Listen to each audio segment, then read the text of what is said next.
melalui pengesabah. Ikhwan akhwat yang dimuliakan Allah Subhanahu wa taala, qala syekhuna mursidna murabbarah hadati Syekh Muhammad Abdul Ghaffar fi kitab Fadailul Syuhur li Talaqatul Ghafur. Wa qala sallallahu alaihi wasallam kam min shaimin laisa lahu min siyami illa al-ju' wal 'atash. Wa kam min qa'imin laisa min qiyami illa syahr. Fa idza kana sa'irul ibadatil ukhrawiyyati minal lahwi wal la'wi bi ghaflatil qalbi wa tardul ghaflati wajibun syar'an li'anna al-ghaflata minal waliyat. Qala Syekh Al-Junaidi Al-Baghdadi, al-ghaflatu minallah asyaddu min dukhulin nar. Ikhwan akhwat yang dimuliakan Allah Subhanahu wa taala. Guru kita menjelaskan dalam kitab Fadailul Syuhur bahwa kita manusia tidak terlepas dari kekurangan. Oleh karena itu belajar menteruni tasawuf, belajar mempraktekkan thariqah, talqin, punya guru mursyid adalah fardu ainin. Fardu ain hukumnya fardu ain. Artinya setiap individu wajib punya guru mursyid, tidak bisa tidak, mesti kata bahasa apa. Kalau seseorang siapapun dia tidak punya guru mursyid sampai meninggal, dia meninggal membawa dosa besar. Berdosa orang tidak punya guru mursyid, berdosa. Seperti yang disampaikan oleh Syekh Abu Hasan As-Sadili. Kata beliau, man lam yataghalghal fi ilmina hadza musirran al-kawair wa huwa la yash'uru. Orang yang tidak terjun ke ilmu kami, ilmu thariqah, musirun alal kabair, dia telah melakukan dosa besar. Termasuk dosa besar minal kabair. Wa huwa la yash'ur, sedangkan dia sendiri enggak ngerasa. Ya, enggak ngerasa berdosa, enggak ngerasa salah. Sepanjang hidup dia enggak punya guru mursyid, sampai dia meninggal, musirron alal kabair, dia punya dosa besar. Makanya guru kita mengingatkan, banyak kiai yang belum ngerti thariqah.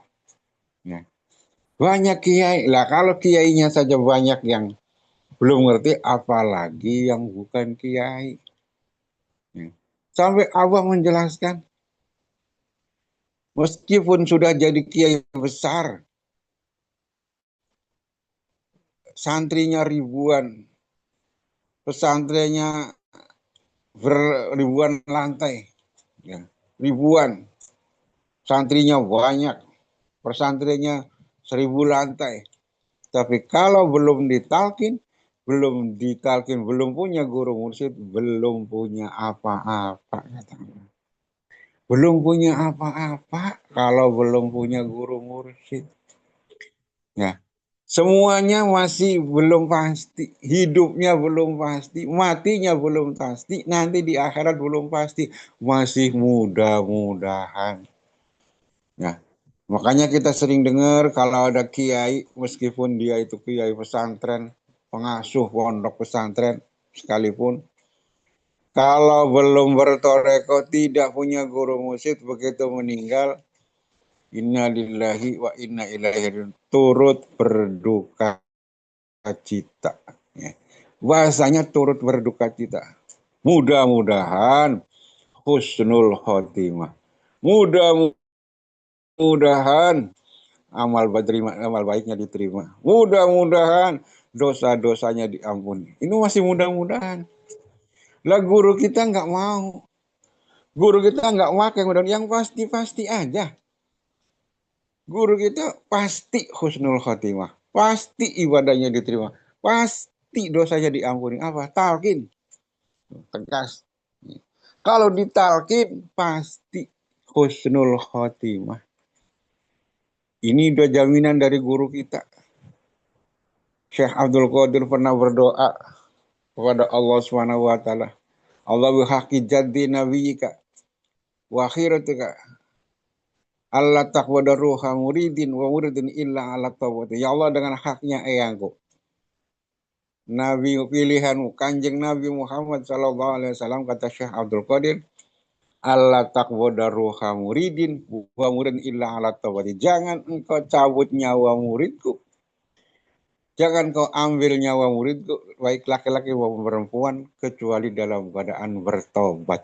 Kecuali dalam keadaan bersih, dalam keadaan hati yang salim. Ini doa Syekh Abdul Qadir dan langsung diijabah oleh Allah Subhanahu wa taala. Bagaimana menjadi murid Syekh Abdul Qadir? Talqin. Makanya sering disampaikan oleh pengarsa Abah dari Abah Anom, kalau orang sudah ditalkin paling tidak matinya, paling hina matinya adalah husnul khotimah. Ikhwan akhwat yang dimuliakan Allah Subhanahu wa taala.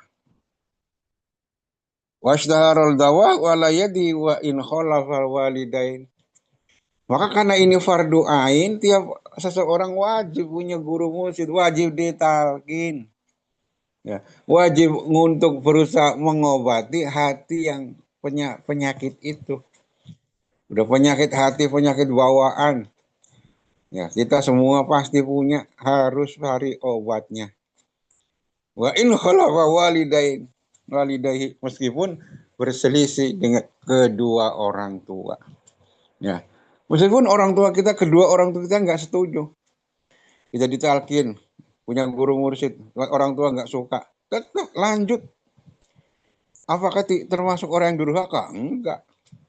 Karena itu fardu ain. Ya. Jadi ikut orang tua itu wajib. Tapi kalau tidak bermaksiat kepada Allah. Ya. La ta'ata liman fi maksiatillah. La ta'ata li maksiatillah. Tidak ada taat. Tidak ada ketaatan dalam maksiat kepada Allah. Ya. Maka kalau ada seseorang yang sudah bertobat, orang tuanya nggak setuju, orang tuanya nggak senang, udah dilanjut. Durhaka enggak, malah besok-besok dia bisa menjadi sebab, menjadi wasilah menyelamatkan kedua orang tuanya. Ya. Begitu pula seorang istri. Seorang istri wajib juga fardu ain hukumnya punya guru mursyid. Nggak harus izin suami. Ibu-ibu seorang istri yang mau ditalkin, talkin. Jangan nunggu izin suami. Suami juga fardu ain. Meskipun suami nggak ngizinin, tetap harus talkin. Ya. Makanya kan ada seseorang ikhwan, ada akhwat, seorang istri yang sudah ikut abah. Suaminya nggak suka. Sampai suaminya ngancam. Kalau tetap kamu masih manakib, masih ikut abah, awas, saya pulangkan kamu kepada kedua orang tua. Akhirnya cerai. Ya, tapi istri ini kekeh. Dia sudah jatuh cinta kepada abah. Dia sudah yakin bersama guru mursyid abah akan bersamanya dunia akhirat. Sedangkan suaminya belum tentu nasibnya kayak apa. Ya. Maka dia tetap manakib. Apa benar-benar dipulangkan. Begitu dipulangkan, ada kesempatan datang ke Sinarasa, ngadu kepada abah. Abah, saya dicerai sama suami, abah. Kenapa dicerai, kata abah? Suami saya ngelarang saya zikir. Suami saya ngelarang saya manakib. Ya. Kata abah, apa jawaban abah? Wah, berarti kamu dipisahkan dari orang toleh, kata abah. Toleh itu kebalikan soleh. Ya. Kamu telah dipisahkan dengan suami yang toleh, bukan yang soleh. Tenang, di Sirna Rasa banyak duren, kata abah. Banyak duda keren. Artinya apa? Ya. Seorang anak untuk ditalkin nggak usah izin kepada kedua orang tua. Seorang istri ditalkin nggak usah izin sama suami. Jalan, karena ini fardu ain. Kalau mereka nentang, ya tetap harus berjalan. Nah, inilah konsep dari guru kita. Bukan hal yang pertama, dari zaman para sahabat juga banyak yang seperti itu. Di antaranya adalah kisah sahabat Sa'ad bin Abi Waqqas. Sa'ad bin Abi Waqqas ini masuk Islam, ikut Rasulullah. Tapi ibunya nggak suka, ibunya nggak seneng, ibunya ngancam, kamu kalau tidak balik, kalau tidak keluar dari Islam, ibu tidak akan makan, ibu tidak akan bicara sama kamu, ibu tidak akan minum. Pokoknya mau mogok makan, biarin. Ya.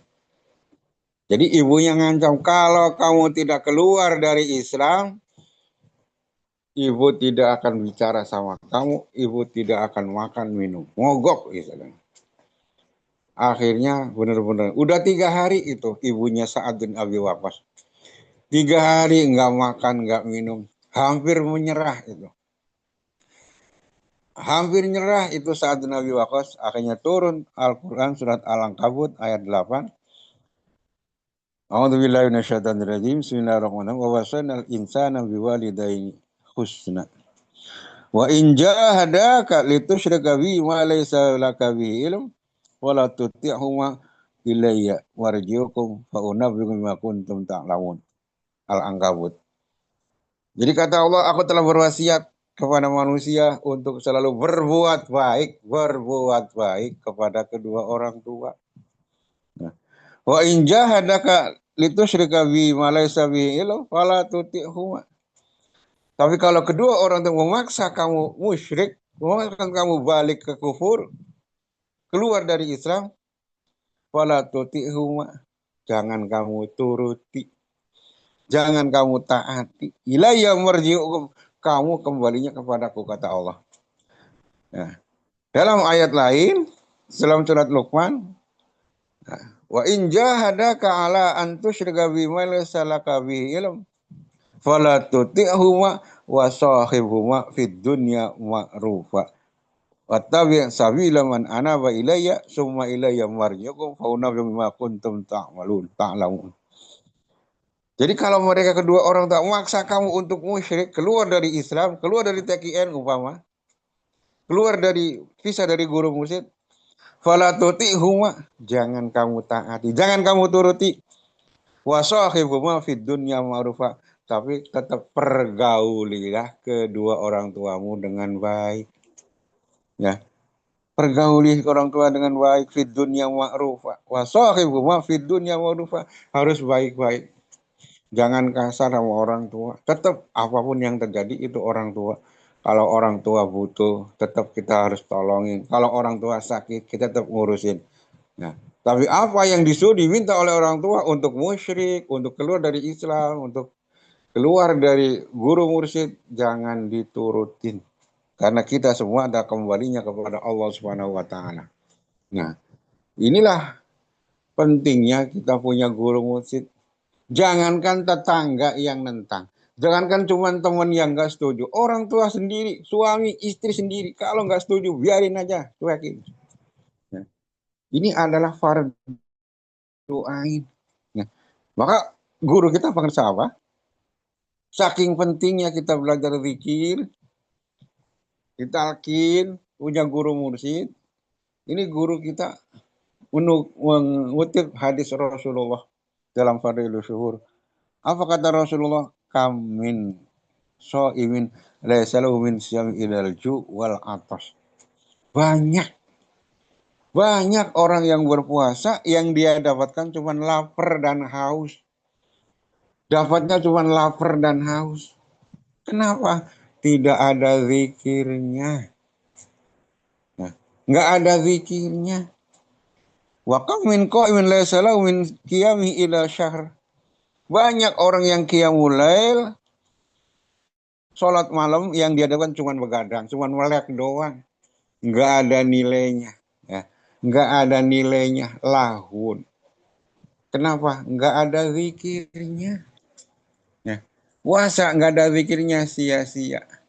Sholat nggak ada zikirnya juga nggak ngefek. Ya. Fa idza kanat syairul ibadati al-ukhrawiyati minal lahwi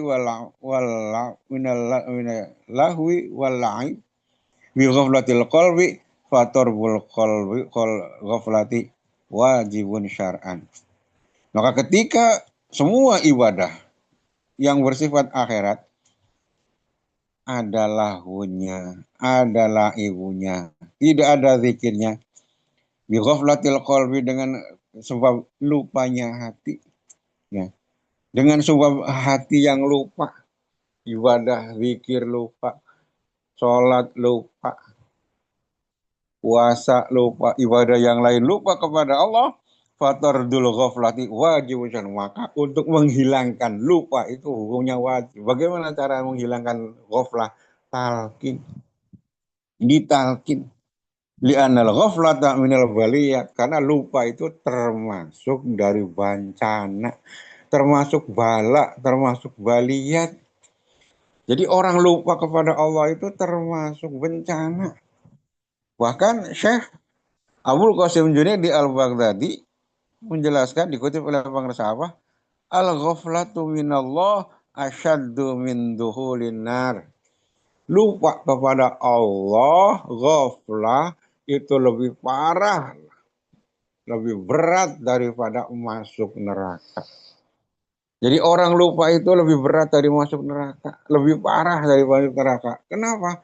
Kalau orang masuk neraka sendirian, dia nggak ngefek kepada yang lain. Masuk sendiri, panas sendiri, sengsara sendiri. Tapi kalau orang ghaflah, orang lupa kepada Allah, dia bisa bawa keluarganya, bisa bawa teman-temannya, bisa bawa nyeret-nyeret lingkungannya untuk sama-sama bareng-bareng masuk neraka. Ini beratnya ghaflah. Maka kita oleh guru kita, jangan wala takun minal ghafilin, jangan kamu bersama dengan orang-orang yang lupa. Kita bergaul dengan orang lupa, kita nanti ikut lupa. Kita bergaul dengan orang yang selalu menentang Allah, akan selalu bersama. Ya. Jadi jangan sampai kita bergaul dengan orang ghafil. Bahkan guru kita akan menyampaikan, sholat pun kita nggak boleh makmum kepada orang yang lupa, yang belum ditalkin. Ya. Kenapa? Ternyata ini kenapa dikatakan bahwa ghaflah, lupa itu lebih parah daripada masuk neraka. Kalau masuk neraka nggak ngandung kepada orang lain nggak kena imbasnya. Tapi kalau kita lupa kepada Allah, bisa membuat yang lain pada lupa sama-sama kepada Allah Subhanahu Wa Taala. Sama kayak bahayanya penyakit rohani.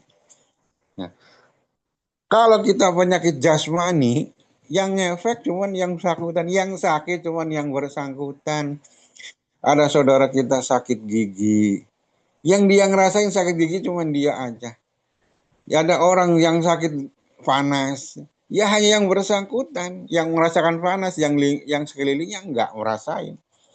Tapi kalau penyakit rohani seperti sombong misalnya, nah sombong ini membuat orang di sekelilingnya tidak nyaman, ngefek kepada yang nyaman. Ada orang sombong, orang di sekelilingnya ikut merasakan kesombongan dia. Ada orang pelit sekitarnya pasti merasakan kepelitan dia. Ini bahayanya penyakit rohani.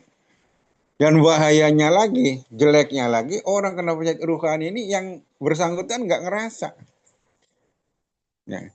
Yang nggak ngerasa saya nggak sombong kok ini. Dia nggak ngerasa. Yang merasakan adalah lingkungannya, orang sekitarnya. Tapi kalau penyakit jasmani, yang merasakan cuma dirinya, orang lingkungannya nggak merasakan. Makanya penyakit rohani lebih berat daripada penyakit jasmani. Begitu pula orang lupa. Kalau orang masuk neraka, yang dia ngerasain panasnya, nggak enaknya cuma dia sendiri. Tapi kalau orang ghaflah, lupa, dia bisa nyeret keluarganya, nyeret teman-temannya, saudara, untuk sama-sama lupa, sama-sama kebelangsak jauh dari Allah Subhanahu Wa Taala. Mudah-mudahan kita semua istiqomah terus bersama. Kita selalu berdoa kepada Allah, Ilahi anta maksudi, warido kama tubi antini mahabbataka wa ma'rifata wa antini ma'aka abada. Semoga kita selalu bersama.